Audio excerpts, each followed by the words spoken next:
Have you ever wondered how a poor stonemason's son, who wrote no books and held no great office, became one of the most influential thinkers in human history, and why a city that praised wisdom eventually sentenced him to death?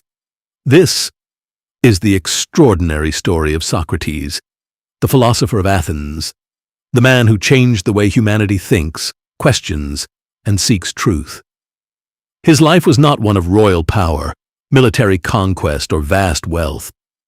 Instead, Socrates built his legacy through key questions, simple yet powerful questions that challenged pride, ignorance, and false wisdom. More than 2,000 years later, his voice still echoes whenever people ask, what is justice? What is virtue? What is truth? How should one live? These questions are still asked for answers. This video is for learners who want to improve their English listening skills. Just listen to this video and improve your English. Socrates was born around 470 or 469 BC in Athens, Greece, during one of the most fascinating periods in ancient history. Athens was rising as a center of democracy, art, war, politics, and philosophy. Great temples stood beneath the Mediterranean sun. Poets and dramatists filled theaters, and politicians argued in public assemblies. Yet Socrates was not born into luxury.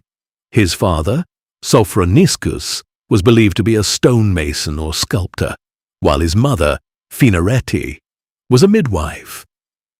This detail became symbolic later in Socrates' life. Just as his mother helped deliver babies into the world, Socrates would claim that he helped deliver ideas into people's minds. His family was likely modest, neither wealthy nor powerful. As a boy, Socrates probably received a basic Athenian education: music, poetry, gymnastics, and practical civic training. He may have learned his father's craft and worked with stone in his youth.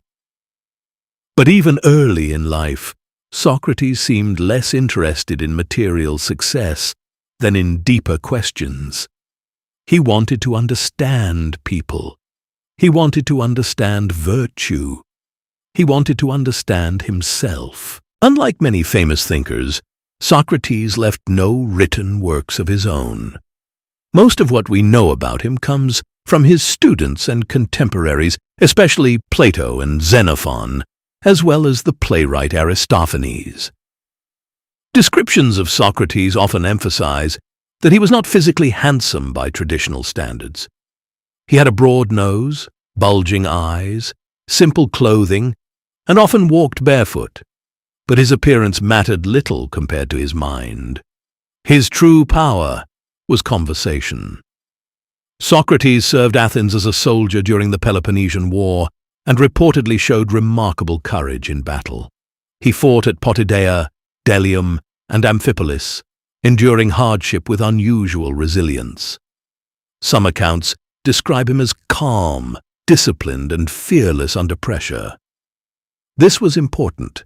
Socrates was not merely a dreamer, he was a citizen, soldier, and public figure. His bravery earned respect, but his deeper battle was intellectual.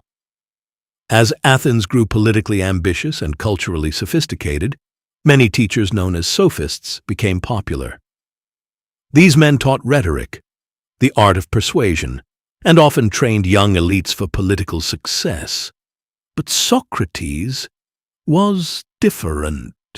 He did not claim to teach wisdom for money. He did not promise easy answers. Instead, he walked through Athens, markets, streets, gymnasiums, asking questions.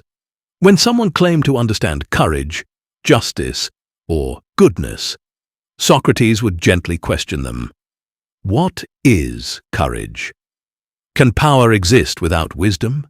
Is a good life about wealth or virtue? Again and again, people discovered that they could not clearly define what they thought they knew. This became known as the Socratic Method, a style of disciplined questioning that exposed confusion and encouraged critical thinking. Socrates famously declared, "The only true wisdom is in knowing you know nothing." This idea was revolutionary. He believed that recognizing one's ignorance was the first step toward genuine wisdom. Socrates' rise was unusual because he did not seek power, wealth, or official titles. His influence spread through reputation. Young Athenians, especially ambitious and intellectual men, were drawn to him. Among them was Plato, perhaps Socrates' most famous student.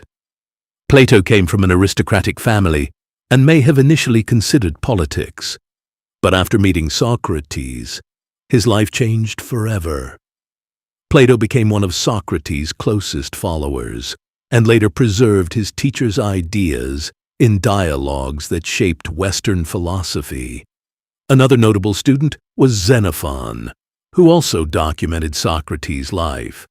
Through these students, Socrates became immortal. His relationships with other thinkers were complex. He challenged sophists like Protagoras, questioned conventional thinkers, and influenced future philosophers including Plato, Aristotle, the Cynics, Stoics, and countless others. Though Socrates himself founded no formal school, nearly all Western philosophy bears his imprint. In personal life, Socrates was married to Xanthippe, a woman often portrayed in ancient stories as strong-willed, outspoken, and sometimes sharp-tempered.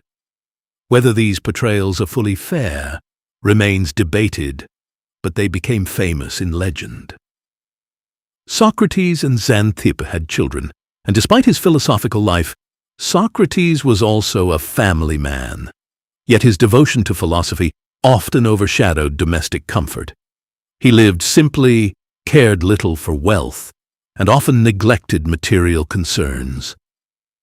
For Socrates, the examined life mattered more than possessions. He famously said, "An unexamined life is not worth living."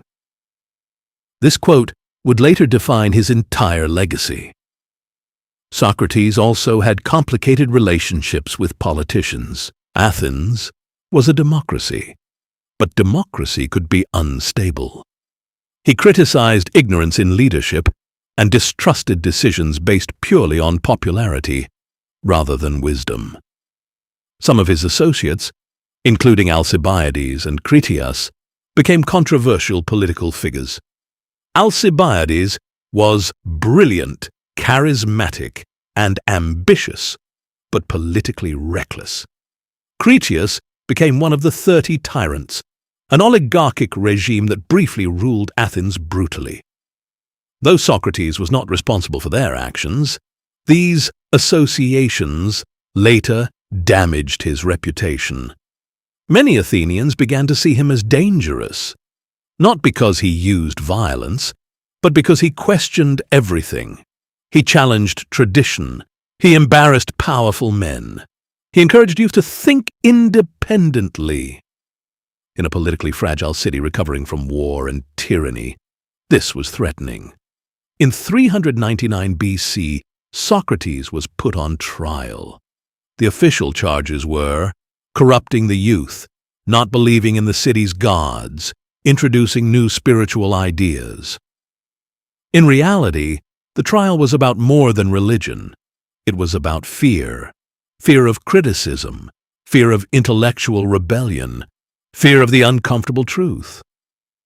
During his defense, recorded by Plato in Apology, Socrates did not beg for mercy. He did not flatter the jury. He defended philosophy itself. He argued that his questioning was a service to Athens, like a gadfly awakening a lazy horse. He insisted that moral truth mattered more than public approval. When offered opportunities to save himself through silence or compromise, Socrates refused. He declared, "To fear death, my friends, is only to think ourselves wise without being wise." He was convicted. The sentence was death by drinking hemlock poison. His friends were devastated, Plato and others believed he could escape. A plan was arranged. But Socrates refused. Why? Because he believed that one must obey just principles, even when harmed unjustly. To flee would betray his teachings. In his final hours, Socrates calmly discussed the soul, death, and philosophy with friends. Then he drank the poison. He died around age 70. His death became one of history's greatest symbols of intellectual courage. A man who could have lived chose principle over survival. Socrates' influence after death became even greater than during life. Plato transformed his teacher's memory into philosophical literature. Aristotle, Plato's student, expanded this intellectual tradition further. Together, Socrates, Plato, and Aristotle became the foundational triad of Western philosophy.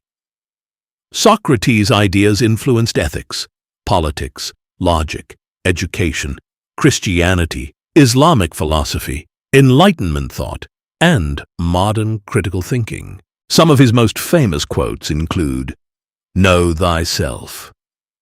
The unexamined life is not worth living. Education is the kindling of a flame, not the filling of a vessel. Be as you wish to seem. Wonder is the beginning of wisdom."